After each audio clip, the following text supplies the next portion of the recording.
सभी साथियों को, मातृशक्ति को, किसान को, मजदूर को मैं प्रणाम करता हूं।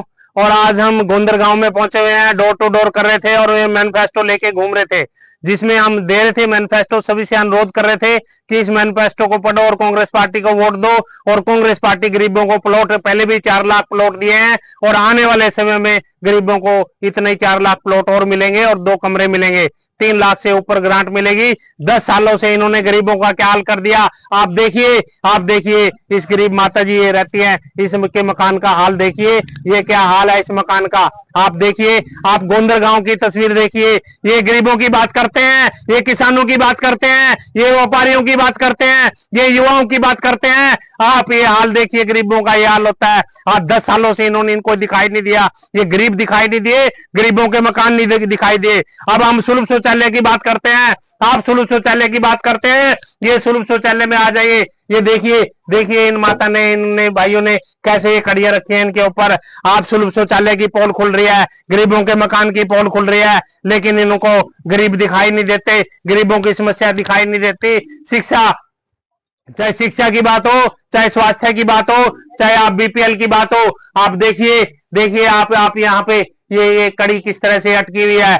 और ये गरीबों का मकान देखिए, इस गरीब का मकान का क्या हाल है। आप देखिए, मैं दिखाता हूं आपको हकीकत। ये भारत की हकीकत है। जब हम किसी बंगले के पास जाते हैं, किसी कोठी के पास जाते हैं, तो हमें गर्व होता है कि हाँ, हिंदुस्तान तरक्की कर रहा है, हमें सुकून मिलता है बंगला देखकर। लेकिन हम जब इस तरह के मकान में आता है तो रोना आता है हमें देखने को कि ये हिंदुस्तान, ये भी हिंदुस्तान है। आप देखिए ये कड़ी किस तरह से टूटी हुई है, लेकिन इनके पास इसको सपोर्ट देने के लिए भी इनके पास कोई सहारा नहीं है। आप देखिए इनमें मकान देखिए। आप ये हिंदुस्तान की तस्वीर देखिए, हिंदुस्तान के हरियाणा के गांव में, गोंदर गांव में हम पहुंच चुके हैं। लेकिन ये आवाज ऐसी आती रहेगी इन गरीबों के लिए। आप देखिए इनकी विंडो देखिए, आप गरीब माता का हाल देखिए, ये यहाँ पे रहते हैं। आप इनके बच्चों का हाल देखिए, ये शिक्षा के लिए पैसे कहां से लेके आएंगे, ये स्वास्थ्य के लिए पैसे कहां से लेके आएंगे।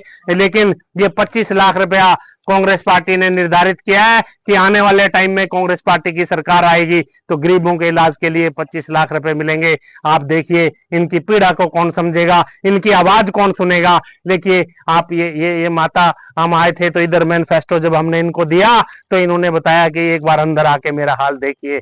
हमें गर्व होता है जब हम कोई बंगला देखते हैं, हमें गर्व होता है जब हम कोई बड़ी कोठी देखते हैं, लेकिन जब रोना आता है जब हिंदुस्तान की असली तस्वीर देखते हैं गांव में आकर।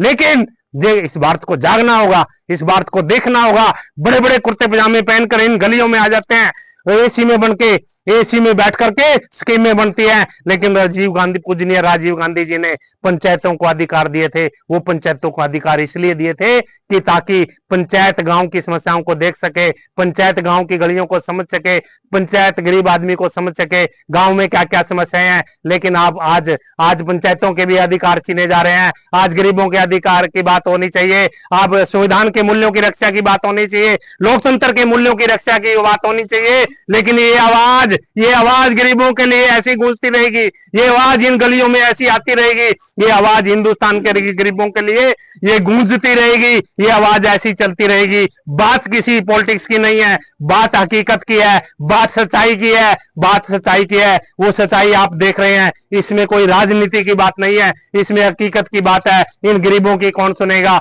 इनकी पीड़ा कौन समझेगा। ये बात इनको जानने की है, बात गरीबों को समझने की है। मैं अनुरोध करूंगा कि आने वाले टाइम में जो भी प्रतिनिधि आता है, जो भी बनता है, इन गरीबों के हाल को समझना होगा, इन गरीबों के हाल को देखना होगा। लेकिन इनका हाल हकीकत में कोई देखता नहीं है, कोई जानता नहीं है। आप देखिए आप झटका मार के खिड़की निकल सकती है, लेकिन कौन समझ सकता है इन गरीबों की पीड़ा, कोई देखने वाला नहीं है। जब वोट मांगने आते हैं तो उनकी गलियों में बड़े बड़े कुर्ते पजामे पहन करके, बड़े बड़े नारे देके, बड़े बड़े वादे करके इनकी गलियों में आ जाते हैं। लेकिन इनकी आवाज गूंजनी चाहिए, इनकी आवाज आनी चाहिए। लेकिन हिंदुस्तान के किसान की, मजदूर की, युवाओं की आवाज हम उठा रहे हैं और हम इसी तरह से उठाते रहेंगे। धन्यवाद।